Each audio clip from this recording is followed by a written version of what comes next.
Today we will discuss about combination of capacitor. Student आपने class 10th में दो type के कॉम्बिनेशन रीड किए थे रजिस्टर्स के लिए, याद है आपको? सीरीज और पैरेलल। यहां हम करेंगे कैपेसिटर्स के लिए दो टाइप के कॉम्बिनेशन, एक सीरीज कॉम्बिनेशन और एक parallel combination.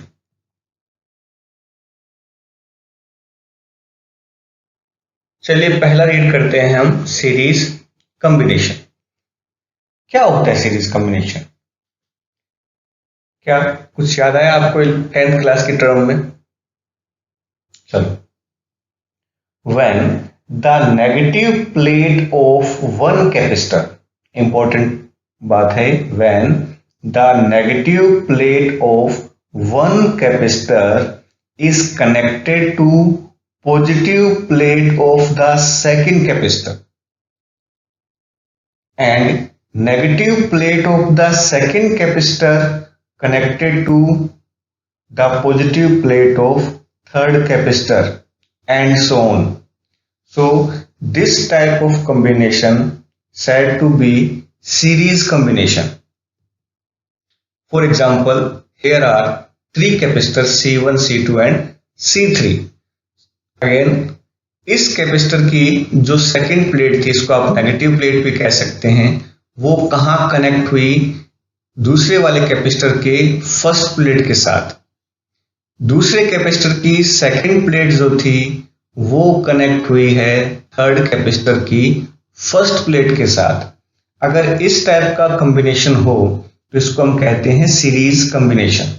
Okay, suppose here are three capacitors C1, C2 and C3 and the combination is known as series combination, and we applied a potential V to this combination. What happened? You can see capacitor C1's first plate becomes positive, second plate becomes negative, and also capacitor C2 first plate becomes positive, second plate becomes negative. Again, the negative plate of capacitor first connected to the positive plate of capacitor second C2 and so on. Okay, अब ये charge यहां से आया कैसे वो देखिए। Actually हुआ क्या कि हमने चार्ज सप्लाई किया किसको? C1 को प्लस Q, ठीक है।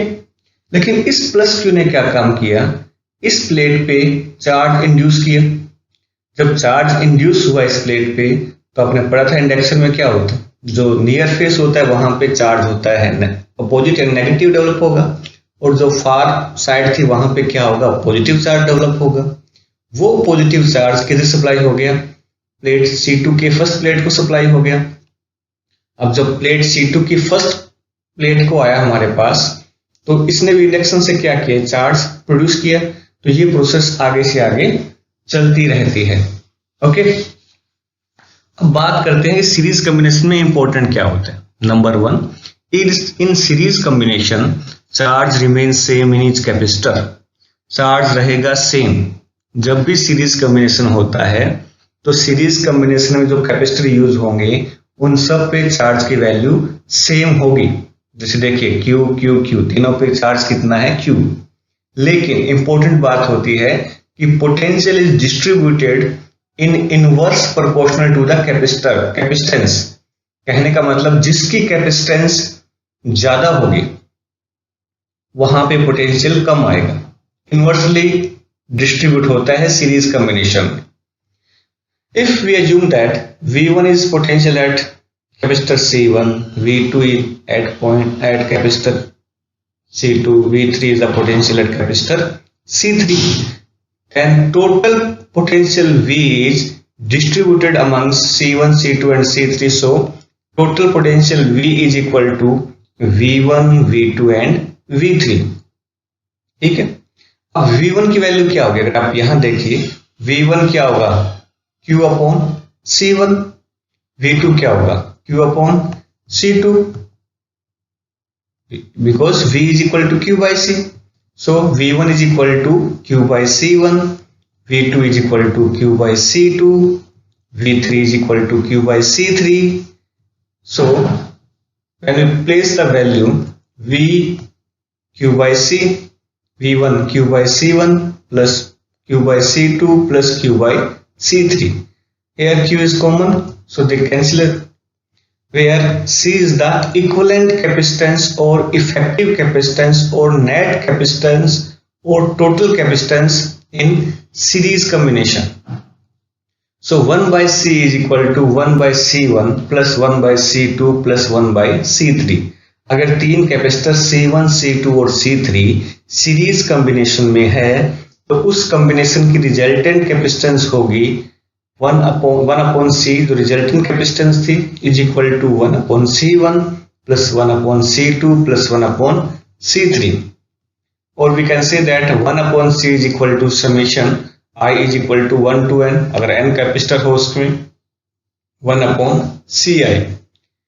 So the reciprocal of effective capacitance is the sum of the reciprocals of the individual capacitance. Important बात क्या होती है यहाँ पे? The effective capacitance in series combination is less than least of the all the individual capacitance.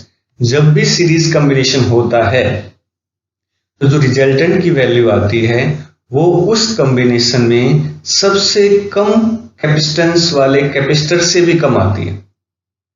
मतलब जो तीन आपने यूज किए थे C1, C2 और C3 सपोज एग्जांपल, उनमें जो सबसे कम वैल्यू थी कैपेसिटर की उससे भी कम आएगी इक्विवेलेंट कैपेसिटेंस जब आप ऐड करते हैं उनको सीरीज कॉम्बिनेशन में.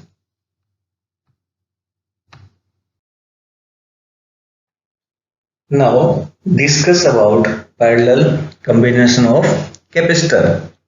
If the positive plates of all capacitor, ध्यान दीजिए, if the positive plates of all capacitor are connected to one common point and the negative plates of another common point, then capacitor are said to be connected in parallel. जितने भी आपने use किए हैं capacitor suppose C1, C2 और C3, उनकी जो positive plate थी वह कॉमन पॉइंट के साथ कनेक्टेड हो. जैसे यहाँ पे दिख रही C1, C2, C3 की जो पॉजिटिव प्लेट थी वह कॉमन पॉइंट के साथ कनेक्टेड है और जो नेगेटिव प्लेट थी वो भी किसी एक पर्टिकुलर कॉमन पॉइंट के साथ में कनेक्टेड हो. तो इस टाइप का जो कॉम्बिनेशन होता है उसको हम कहते हैं parallel combination. Suppose here C1, C2 and C3 are in parallel combination and we connected this combination to a battery V. तो आप देखिए यहाँ पे सबका जो पॉजिटिव प्लेट थी वो एक पॉइंट के साथ कनेक्टेड थी और सबकी जो नेगेटिव प्लेट थी वो एक पॉइंट के साथ में कनेक्टेड है. ओके, इंपॉर्टेंट बात, जब भी कॉम्बिनेशन होता है पैरेलल में, नंबर 1 पोटेंशियल रहेगा सेम. इंपॉर्टेंट बात क्या रखिए, पोटेंशियल क्या रहेगा, सेम. फॉर्मूला क्या था चार्ज का, Q is equal to CV. अब V तो हो गया सेम, तो Q किस पे डिपेंड करेगा, कैपेसिटेंस पे.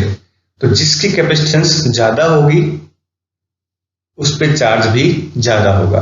तो charge is distributed in direct proportion to the capacitance. अगर पैरेलल कॉम्बिनेशन है तो उस केस में जिस कैपेसिटर की कैपेसिटेंस ज्यादा होगी वहां पे चार्ज भी ज्यादा मिलेगा.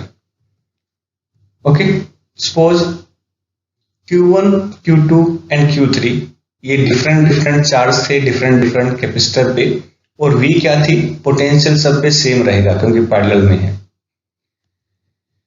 ठीक है, तो जो टोटल चार्ज था इस वो कितने पार्ट में डिवाइड हुआ, Q1, Q2 और Q3. हम कह सकते हैं कि जो रिजल्टेंट इन तीनों की जो रिजल्टेंट कैपेसिटर होगा उसका जो चार्ज था Q वो 3 कैटेगरी में डिवाइड हो गया. कौन सी, फर्स्ट कैटेगरी में Q1, Q2 और Q3. अब Q क्या होता है, CV पढ़ा हुआ आपने. तो Q1 का मतलब क्या होगा, C1V. Q2 का मतलब C2V. Q3 का मतलब C3V. Q का मतलब CV. जब सबकी आप वैल्यू पुट करेंगे तो we find that CV is equal to C1V plus C2V plus C3V. where C is the equivalent capacitance. After calculating, we find that C is equal to C1 plus C2 plus C3. We can also write that C is equal to summation I is equal to 1 to n Ci.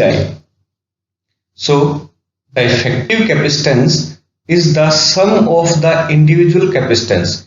जितनी भी capacitance होती हैं अगर वो कहाँ पे है parallel combination में, तो कॉम्बिनेशन की जो रिजल्टेंट कैपेसिटेंस आएगी वो सब का सम आएगी, इंडिविजुअल सम आएगी. So the effective capacitance in parallel combination is larger than the largest of all the individual capacitance. यानी कि अगर आपने कैपेसिटर को ऐड किया, पैरेलल कॉम्बिनेशन में ऐड किया, तो जो सबसे बड़ा कैपेसिटर होगा जिसकी कैपेसिटेंस सबसे ज्यादा होगी, तो रिजल्टेंट कैपेसिटेंस की वैल्यू उससे भी ज्यादा आपको मिलेगी.